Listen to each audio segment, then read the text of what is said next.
भगवान शिव के भिक्षुवर्यावतार की कथा। राजकुमार और द्विज कुमार पर कृपा। नंदीश्वर जी कहते हैं, मुनिश्रेष्ठ, अब तुम भगवान शंभु के नारी संदेह भंजक भिक्षु अवतार का वर्णन सुनो, जिसे उन्होंने अपने भक्त पर दया करके ग्रहण किया था। विदर्भ देश में सत्यरथ नाम से प्रसिद्ध एक राजा थे, जो धर्म में तत्पर, सत्यशील और बड़े बड़े शिव भक्तों से प्रेम करने वाले थे। धर्मपूर्वक पृथ्वी का पालन करते हुए उनका बहुत सा समय सुखपूर्वक बीत गया। तदनंतर किसी समय स्वल्पदेश देश के राजाओं ने उस राजा की राजधानी पर आक्रमण करके उसे चारों ओर से घेर लिया। बलोन्मत्त स्वल्पदेशीय क्षत्रियों के साथ, जिनके पास बहुत बड़ी सेना थी, राजा सत्यरथ का बड़ा भयंकर युद्ध हुआ। शत्रुओं के साथ दारुण युद्ध करके उनकी बड़ी भारी सेना नष्ट हो गई। फिर देवयोग से राजा भी शल्यों के हाथ से मारे गए। उन नरेश के मारे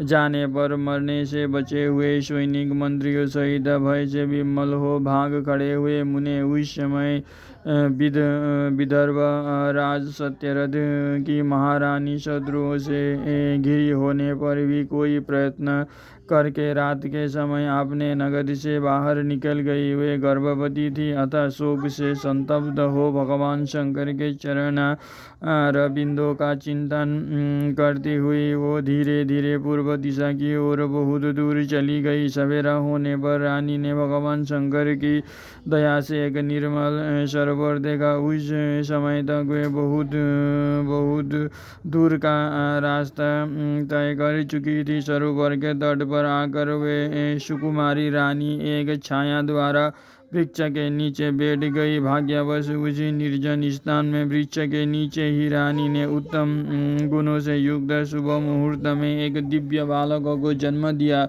जो सभी शुभ लक्षणों से संपन्न था। देववश उस बालक की जननी महारानी को बड़े जोर की प्यास लगी, तब वे पानी पीने के लिए उस सरोवर में उतरी। इतने में ही एक बड़े भारी ग्राह ने आकर रानी को अपना ग्रास बना लिया। वो बालक पैदा होते ही माता पिता से हीन हो गया और भूख प्यास से पीड़ित हो उस तालाब के किनारे जोर जोर से रोने लगा। इतने में ही उस पर कृपा करके भगवान महेश्वर वहां आ गए और उस शिशु की रक्षा करने लगे। उन्हीं की प्रेरणा से एक ब्राह्मणी अकस्मात वहां आ गई। वो विधवा थी, घर घर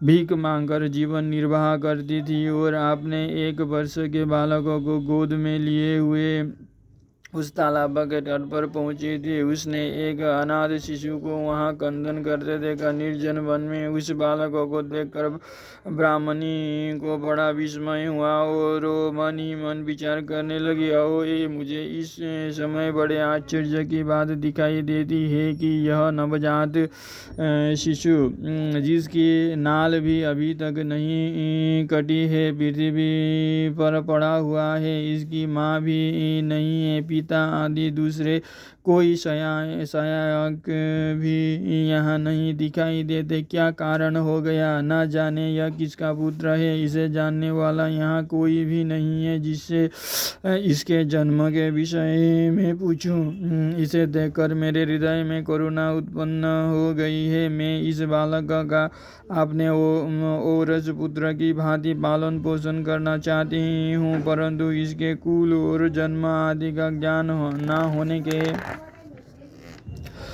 होने के कारण इसे छूने का साहस नहीं होता। ब्राह्मणी जब इस प्रकार विचार कर रही थी, उस समय भक्त वत्सल भगवान शंकर ने बड़ी कृपा की।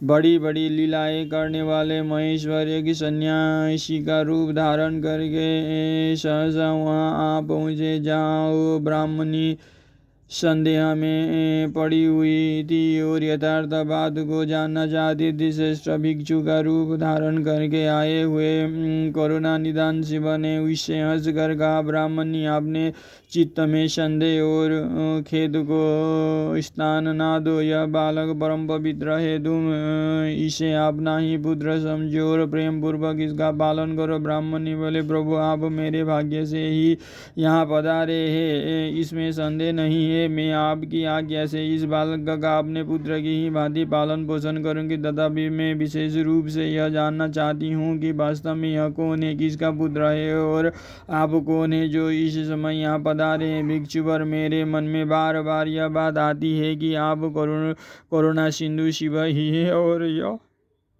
बालक पूर्व जन्म में आपका भक्त रहा है। किसी कर्म दोष से यह इस दुरावस्था में पड़ा गया है। इसे भोग कर यह पुनः आपकी कृपा से परम कल्याण का भागी होगा। मैं भी आपकी माया से ही मोहित हो मार्ग भूल कर यहाँ आ गई हूँ।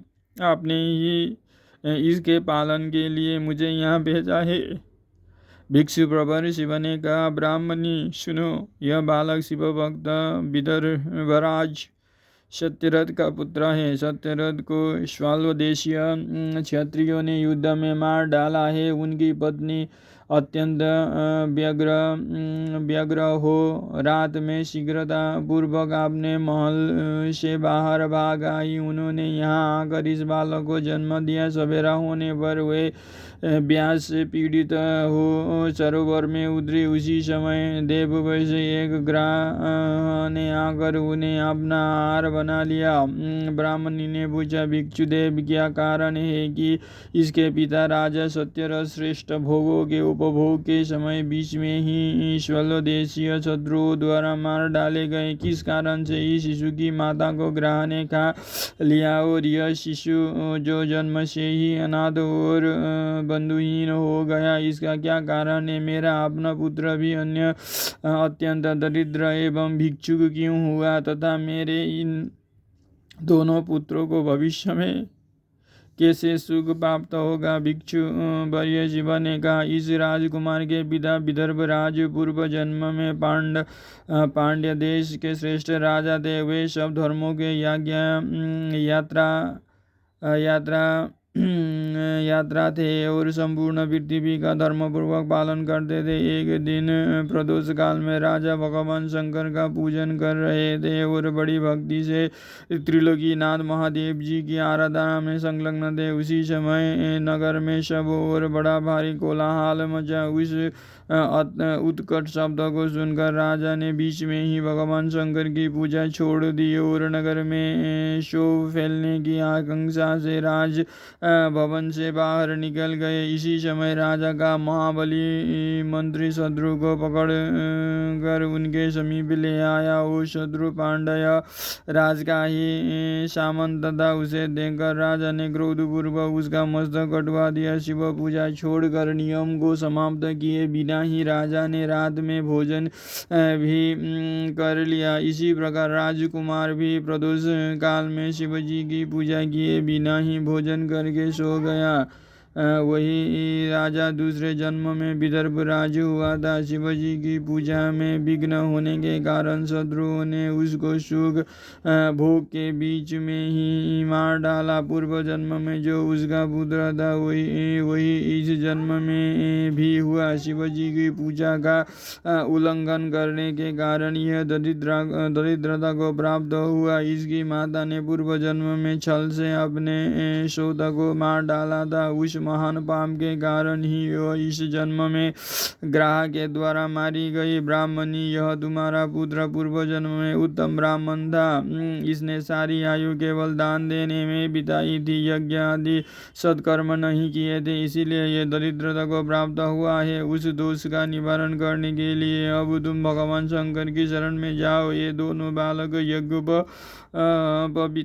संस्कार के पश्चात भगवान शिव की आराधना करे। भगवान शिव इनका कल्याण करेंगे। इस प्रकार ब्राह्मणी को उपदेश देकर भिक्षु श्रेष्ठ सन्यासी का शरीर धारण करने वाले भक्तवत्सल शिव ने उसे आपने उत्तम स्वरूप का दर्शन कराया। उन्हें साक्षात शिव जानकर ब्राह्मण पत्नी ने प्रणाम किया और प्रेम से गदगद वाणी द्वारा उनकी स्तुति की। तत्पश्चात भगवान शिव वहीं अंतर्ध्यान हो गए। उनके चले जाने पर ब्राह्मणी उस बालक को लेकर अपने पुत्र के साथ घर को चली गई। एक चक्र नाम के सुंदर ग्राम में उसने घर बना रखा था। वो उत्तम अन्न से अपने बेटे तथा राजकुमार का भी पालन पोषण करने लगी। यथा समय ब्राह्मणों ने उन दोनों का यज्ञोपवीत संस्कार कर दिया। वो दोनों शिव की पूजा में तत्पर रहते हुए घर पर ही बड़े हुए। शांडिल्य मुनि के उपदेश से नियम परायण हुए दोनों शुभ व्रत रखकर प्रदोष काल में शंकर जी की पूजा करते थे। एक दिन द्विज कुमार राजकुमार को साथ लिए बिना ही नदी में स्नान करने के लिए गया। वहां उसे निधि से भरा हुआ एक सुंदर कलश मिल गया। इस प्रकार भगवान शंकर की पूजा करते हुए उन दोनों कुमारों का उसी घर में 1 वर्ष व्यतीत हो गया। तदनंतर एक दिन राजकुमार उस ब्राह्मण कुमार के साथ वन में गया। वहां अकस्मात एक गंधर्व कन्या आ गई। उसके पिता ने वो कन्या राजकुमार को दे दी। गंधर्व कन्या से विवाह करके राजकुमार निष्कंटक राज्य भोगने लगा। जिस ब्राह्मण पत्नी ने पहले अपने पुत्र की भांति उसका पालन पोषण किया था, वही उस समय राजमाता हुई। और वो ब्राह्मण कुमार